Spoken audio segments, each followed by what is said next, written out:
Bonjour à tous, et ce mois-ci je lance un nouveau concept, le gros dossier. Je vais essayer de le faire tous les mois sur des sujets bien différents. Le but est de détailler et de comprendre un sujet qui, en surface, a l'air d'être un sacré bordel. Vous pourrez donner vos avis en commentaire, et ce mois-ci nous attaquons le dossier Mediapro LFP, sur les droits TV du foot français. Nous allons voir dans un premier temps le contexte, qui seront les acteurs à la base, dans un second temps, le conflit, et enfin les retombées. On est parti pour un bon moment ensemble, mets-toi à l'aise, et c'est parti. Tout d'abord, l'entreprise Mediapro, créée en Espagne en 1994 par M. Rores, l'actuel directeur. Elle se spécialise dans la production et plus tard dans les droits TV du football, et surtout en Espagne. Il s'exprime dans le monde de la diffusion du foot, la première fois en 2015, en aidant la création de beIN Sport, devenu des cadors de la diffusion de football et du sport en général. La société va prendre un tournant fort en 2018 avec l'arrivée dans son capital d'un actionnaire chinois. C'est une filiale chinoise d'une boîte d'investissement qui est gérée par différentes structures. Et on remarque, en cherchant un peu dans ses actionnaires, qu'au final, celui qui décide, c'est le gouvernement chinois, via différentes filiales d'investissement. C'est donc le Parti communiste chinois qui injecte de l'argent à travers des fonds d'investissement et qui arrive, en partie, jusqu'à Mediapro, et donc qui finance les droits TV du foot européen, et spécialement ici dans le foot français. Nouvelle pas forcément rassurante, on va voir pourquoi. C'est donc en 2018 que leur relation avec le foot français commence. La Ligue de football professionnel lance un appel d'offres pour les droits TV. Jusqu'ici, on avait plusieurs diffuseurs de football comme beIN, Canal et RMC.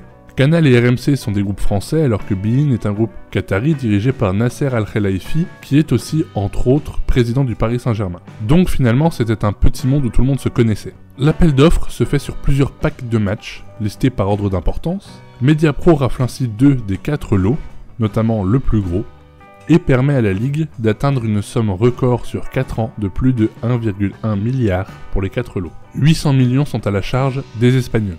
Cette somme astronomique leur permet d'avoir une valorisation supérieure ou équivalente à l'Italie, l'Allemagne et l'Espagne. Seul le championnat anglais est au-dessus. Le problème identifiable dès le début, c'est que le championnat de France ne vaut pas celui d'Italie, d'Allemagne ou encore de l'Espagne. Donc ça surprend pas mal d'observateurs. En plus, jusqu'à août dernier, le groupe espagnol n'avait pas de chaîne en France. Donc pour diffuser, ça semblait tout de suite plus compliqué. L'Italie a connu une situation similaire avec Mediapro lors de leur appel d'offres, et ils avaient décidé de ne pas travailler avec les Espagnols, car le groupe n'apportait aucune garantie financière, là où la LFP, en France, n'en a pas demandé. La raison avancée est pour que ce montant astronomique, aucune garantie existe. Chacun se fera son avis sur la pertinence de cette justification.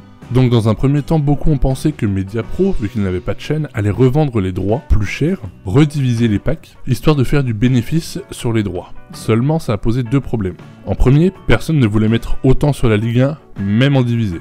Ils se sont retrouvés avec les droits sur les bras, alors que la crise sanitaire et le premier confinement commencent. Et arrive le second problème. Dans l'urgence, le groupe doit trouver une solution. Il décide alors de négocier des partenariats, notamment avec TF1 pour créer la chaîne Téléfoot. Il négocie aussi avec RMC pour diffuser les compétitions européennes dans le but de devenir plus attractif. Et un dernier partenariat arrive avec Netflix pour proposer un abonnement commun.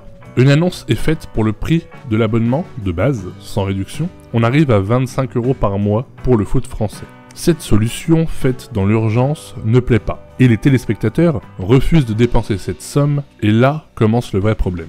Pour être à l'équilibre, la chaîne doit compter 3,5 millions d'abonnés. Problème, elle n'en compte qu'environ 500 000.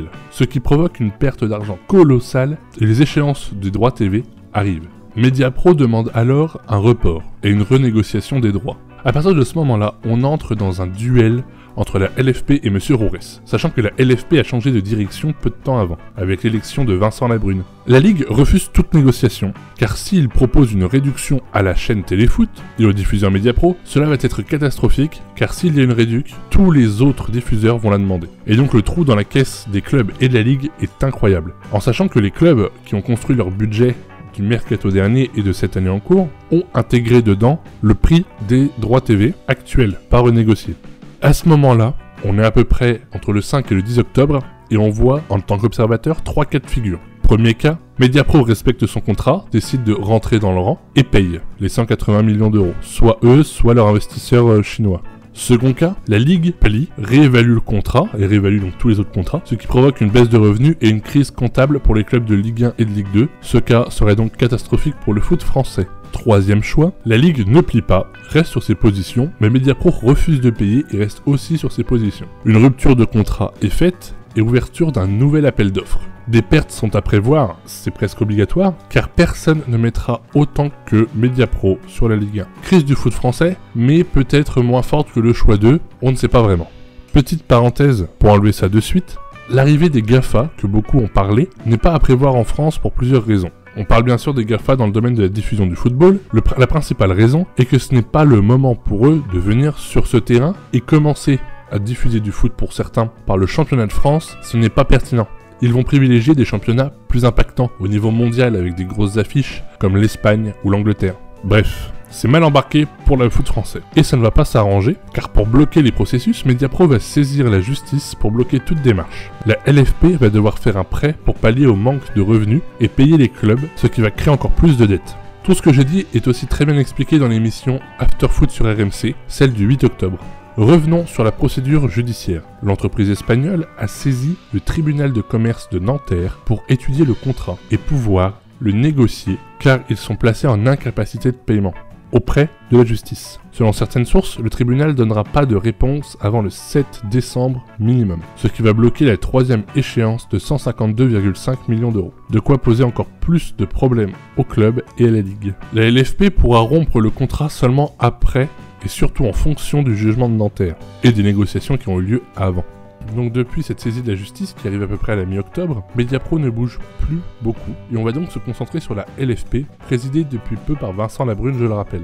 La LFP a procédé à 4 actions importantes depuis ce moment. La première étant le prêt à la banque, on en a déjà parlé, pour couvrir le manque à gagner pour les clubs. La seconde action a été de se retourner vers l'actionnaire chinois, qui est aussi le garant de l'appel d'offres, mais sans succès. Le fonds d'investissement ne répond pas, et sa capacité à rembourser ses dettes, selon les experts du domaine, réduit de plus en plus. En effet, les grandes entreprises ainsi que les gros fonds d'investissement sont notés sur leur capacité à rembourser leurs dettes. Un peu comme les pays et leurs notes de AAA ou AA. La note de l'actionnaire chinois est en constante baisse, ce qui ne présage rien de bon sur cette piste pour la Ligue. La troisième action a été de commencer les discussions avec des partenaires plus traditionnels, afin de sauver les meubles. Ils se tournent ainsi vers Canal, qui assure de ne pas pouvoir sauver grand chose. Et si un rachat de droits est fait, ce sera bien en dessous du prix des Espagnols. Ils ne pourront pas égaler les 800 millions. Solution de dernier recours, mais pas une bonne nouvelle non plus.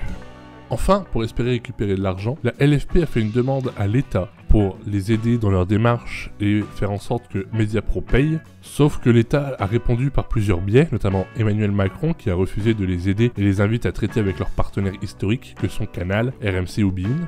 Des ministres ont aussi répondu disant qu'ils n'avaient pas à s'investir dans des contrats de privé à privé, surtout avec un partenaire international comme Mediapro. Bref, aucune solution miracle en vue et aujourd'hui l'enjeu n'est plus de conserver la dernière offre mais de sauver les meubles et de perdre le moins possible. Pour les clubs et la Ligue, qui je le rappelle ont contracté des dettes en espérant les rembourser grâce aux droits TV. Bref, rien n'est fait aujourd'hui et ça peut encore empirer. Ici, on parle de l'affaire Mediapro League et on ne parlera pas de l'interne des clubs et de leur gestion. Pourquoi est-ce que ça se repose sur les droits TV, pourquoi tout ça. Je mettrai des vidéos qui traitent un peu du sujet en description. Il reste un acteur que nous avons pas trop évoqué, le tribunal de Nanterre. Et oui, vu qu'ils ont récupéré le dossier de Mediapro, qui au passage a, il y a pas longtemps, payé une centaine de millions d'euros à l'UEFA pour la Ligue des Champions, la justice a essayé de parler avec la Ligue sans trop de réussite. Ils ont donc arrêté les négociations entre le tribunal de Nanterre et la Ligue. Et le négociateur nommé par le tribunal de Nanterre a décidé de entamer des négociations avec Canal. Le groupe français serait aujourd'hui l'acteur principal autour de ses droits. C'est le seul acteur qui parle à Mediapro et à la Ligue en même temps. Il se trouve en position de force et en interne il y a une discussion pour savoir si le groupe doit se comporter en sauveur du foot français et en rachetant les droits à un bon prix, ou profiter de cette position de force pour faire baisser au maximum les droits. Petit paragraphe rajouté au montage pour coller au mieux avec l'actualité. Mediapro a bien compris le rôle de Canal dans ces négociations et a tout récemment décidé d'attaquer le groupe français en justice à cause de leur position dans le dossier. Le motif est abus de position dominante et de pratiques abusives et déloyales. Cette action en justice devrait arrêter les négociations entre les deux diffuseurs. Je retourne à la vidéo. Ce dossier n'est pas fini et le journal L'Équipe évoque peut-être l'arrivée d'un nouvel acteur il y a peu pour relancer le sujet. Et les échanges surtout en vue d'un appel d'offres, car il s'agit de DAZN. DAZN est une plateforme VOD spécialisée sur le sport. L'entreprise est anglaise et se lance en France le 1er décembre, à voir l'impact qu'ils veulent avoir en France. C'est un peu un Netflix du sport. Ce dossier risque de rajouter de l'huile sur le feu, sachant que DAZN s'est déjà implanté dans le foot allemand, européen et anglais. Bref, un dossier loin d'être simple et définitif. L'impact peut être très fort, sachant que le monde du foot génère près de 25 000 emplois en France. Maintenant, les solutions sont peu nombreuses. Si on reprend les 3 cas de départ, le premier cas, c'est mort. Il reste l'option des négociations, mais pas avec la LFP, et l'option d'appel d'offres avec RMC, beIN Canal et peut-être l'arrivée de DAZN. Le problème pour DAZN, c'est que la Ligue ne voudra peut-être pas retravailler avec un nouveau partenaire étranger qui vient d'arriver en France, suite à ce qui s'est passé avec Mediapro. Nouvel ajout au montage, car le dossier continue de bouger. Comme prévu, Mediapro n'a pas payé la nouvelle échéance de décembre, ce qui fait 350 millions d'euros de dettes à la Ligue. Et en ce qui concerne la chaîne Téléfoot, le dirigeant a annoncé aux salariés que la chaîne pourrait fermer dans très peu de temps. En fonction de la fermeture, certains matchs ne pourraient même ne pas être diffusés. Cet arrêt de la chaîne vient avec le peu d'abonnés et le déficit qu'elle provoque. Canal+ reste l'acteur clé du dossier, prêt à aider le foot français et à racheter les droits. Bien sûr, moins cher que les 800 millions d'euros de Mediapro. La fermeture de Mediapro est prévue pour au plus tard fin janvier, et à tout moment, la Ligue peut rompre le contrat et arrêter la diffusion sur Téléfoot. L'échec du groupe espagnol est maintenant inévitable, et c'est malheureux pour tous les salariés qui ont embauché la chaîne. On apprend aussi sur l'émission After Foot d'RMC que des députés ont auditionné les acteurs du monde du foot afin d'avoir une réponse politique et législative à la crise qui a lieu. Solution pour éviter de nouveaux fiascos et accompagner les clubs dans la crise actuelle. En tout cas pour les futurs diffuseurs, cela va être très dur, car avec l'échec de Mediapro et leur prix, beaucoup de téléspectateurs se sont tournés vers des visionnages alternatifs, que ce soit le streaming illégal ou encore le petit boîtier l'IPTV. Je ne jette pas la pierre à ces méthodes, mais pour le diffuseur, récupérer les spectateurs qui sont partis vers ces méthodes, cela va être très dur. Une partie reviendra naturellement vers un diffuseur plus classique, car RMC et Canal comptent encore beaucoup d'abonnés, mais ceux qui sont passés définitivement aux solutions alternatives et ont arrêté leurs abonnements, vont avoir du mal à repayer pour regarder le foot. Situation encore une fois pas anodine et ça va être sur du long terme. Bref, pour dresser un petit bilan de cette affaire très difficile à comprendre, je le conçois, on peut dire que dans tous les cas, le foot français sera marqué pendant longtemps de ce fiasco et aura du mal à se redresser. L'éternel espoir d'un sauveur disparaît petit à petit. Ce qui est à espérer pour les clubs, c'est une issue rapide pour ne pas rester trop longtemps dans le flou, notamment sur les arrivées financières. Si vous voulez pousser encore plus, vous avez les sources en description, et il y en a pas mal. Sur ce, n'hésite pas à liker, partager, donner ton avis en commentaire et t'abonner. A bientôt!